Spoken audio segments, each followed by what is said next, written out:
Alors, notre ami Charles va aller voir Eugénie Bouchard. C'est pas lui le chanceux, c'est elle, la chanceuse. Elle va recevoir un disque et un numéro de téléphone. N'est-ce pas merveilleux? Alors, notre ami Charles, il est au point A, les coordonnées moins 30, 70, et Eugénie au point B, les coordonnées 10, moins 50. Tout de suite, j'ai écrit le vecteur AB. Ici, les composantes 40 et moins 120. Parce que horizontalement, pour passer de moins 30 à 10, il y a eu un déplacement de 40.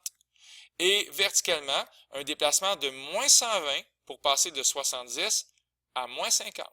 Alors, j'ai un vecteur déplacement AB et les composantes sont en kilomètres. C'est un peu un problème parce qu'on parle d'un vecteur vitesse avec le vent et d'un vecteur vitesse avec le bateau.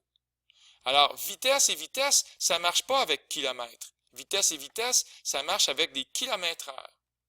Alors, tout ce que je vais faire, c'est ne pas paniquer. Étant donné que j'ai 2 heures pour aller voir Eugénie, puis que mon vecteur objectif, mon vecteur AB, ce que je dois faire, c'est 40 et moins 120, ce sont les composantes, mais j'ai 2 heures pour le faire, bien, ça veut dire que mon objectif, finalement, c'est qu'à chaque heure, bien, je vais diviser par 2 chaque composante.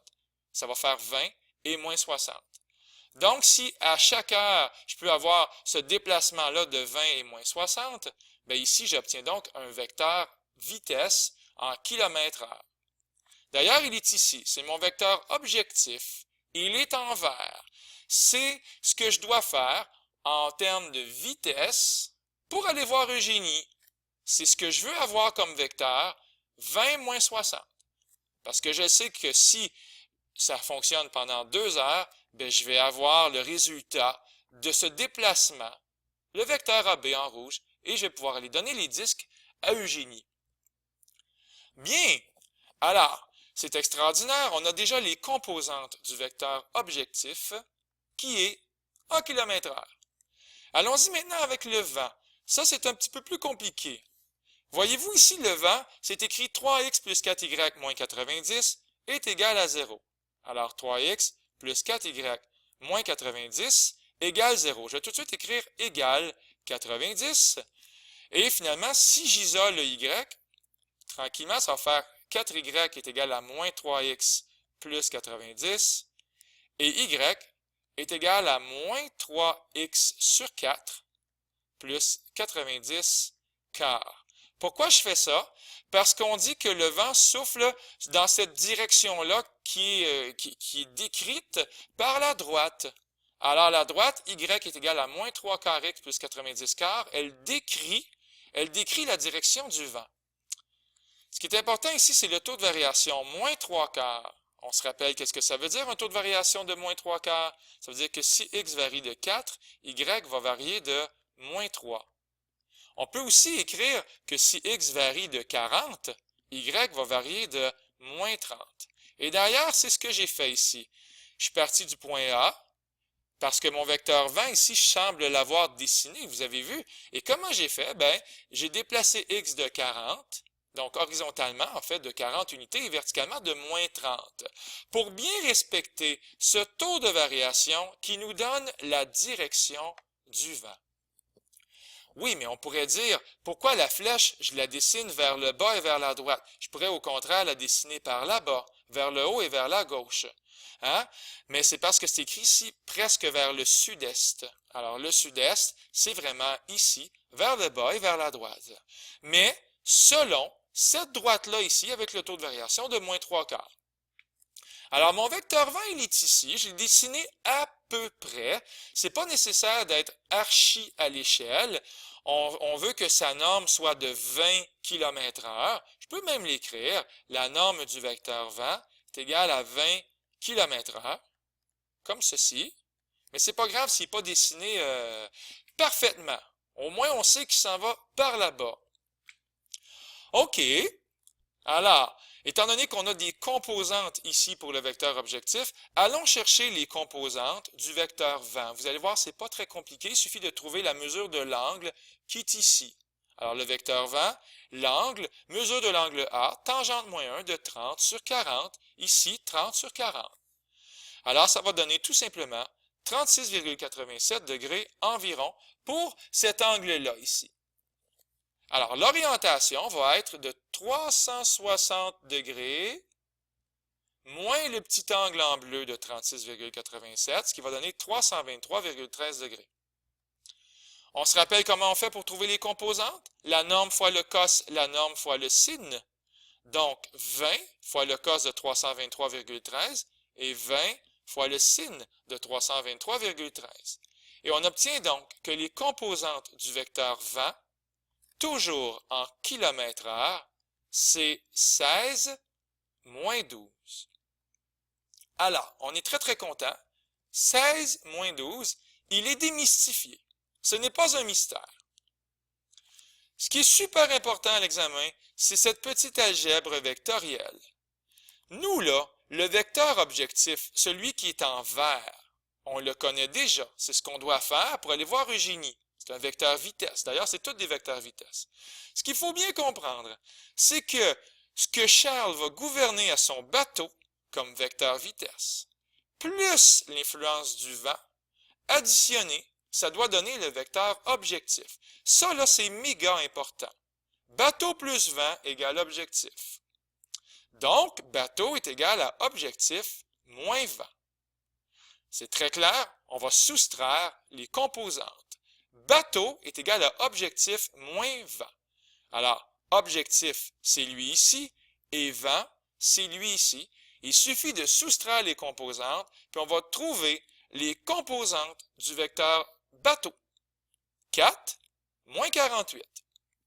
D'ailleurs, il est là. Je l'ai dessiné ici. Je ne l'ai pas mis dans mon dessin pour pas trop le détruire, mais 4 moins 48, j'y crois.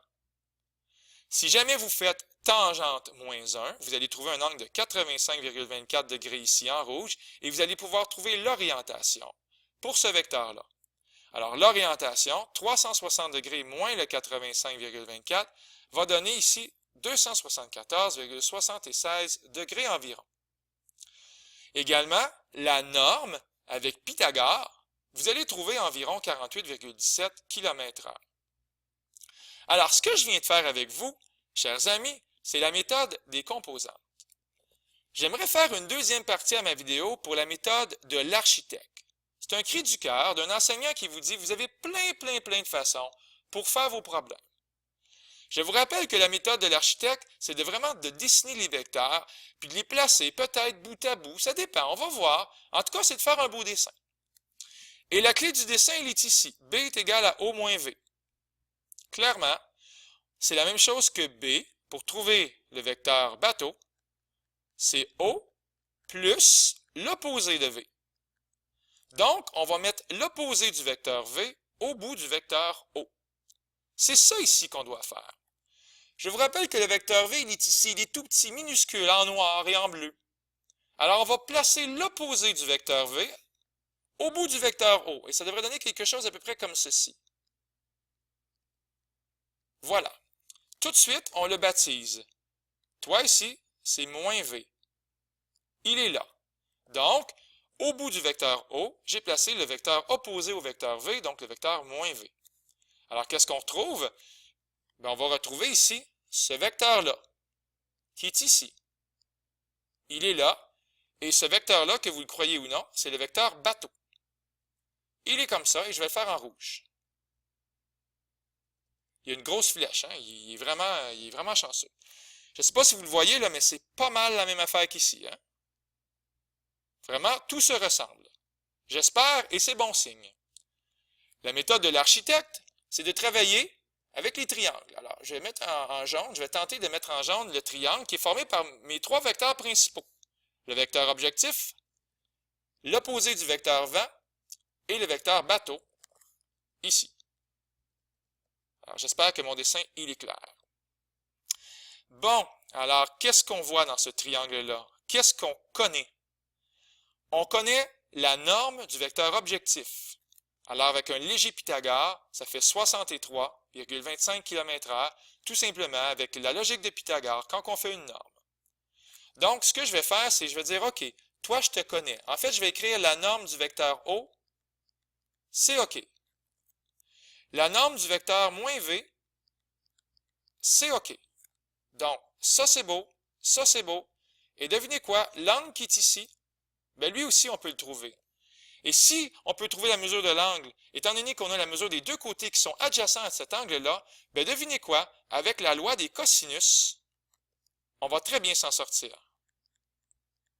C'est pour ça que j'ai écrit des réponses ici, parce que ben, avant de faire la vidéo, j'ai fait quelques calculs, puis ben, il ne faut pas que la vidéo soit trop longue. Donc, comment faire pour trouver la mesure de l'angle qui est ici? Attention, c'est là que je vais essayer d'être très prudent avec mon dessin.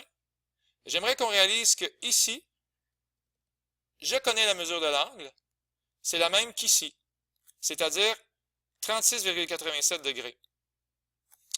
Également, j'aimerais qu'on réalise, attention, ça va donner un grand coup, qu'on connaît aussi la mesure de l'angle qui est ici. C'est la même que l'angle qui est ici. Ce sont des angles alternes internes formés par des droites parallèles et une séquente. Alors ici, l'angle qui est là, ben je l'ai trouvé, c'est 71 degrés. Je le cherche un peu dans ma feuille, mais tout ce que j'ai à faire, dans le fond, c'est avec le vecteur 20 et moins 60. Je pense que je vais le dessiner ici. 20 et moins 60. 20 et moins 60. En faisant tangente moins 1, on va pouvoir facilement trouver 71, environ 71,57 degrés. Bon, je ne l'ai pas écrit dans ma feuille, je suis un peu malheureux.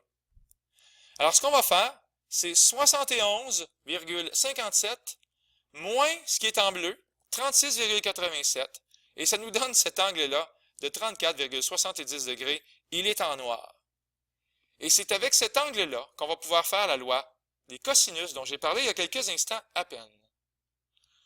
En faisant la loi des cosinus, on va trouver que la norme du vecteur bateau, lui ici, oui, ce vecteur-là qui est opposé à l'angle en noir, l'angle dont la mesure est de 34,70 degrés, avec la loi des cosinus, on trouve 48,17 km/h. Finalement, avec un petit peu de loi des sinus, on va pouvoir trouver la mesure de l'angle qui est ici, tout petit. Je vais l'appeler Z. J'ose pas l'écrire, j'ai peur de détruire mon dessin complètement. Ça fait 13,67 degrés.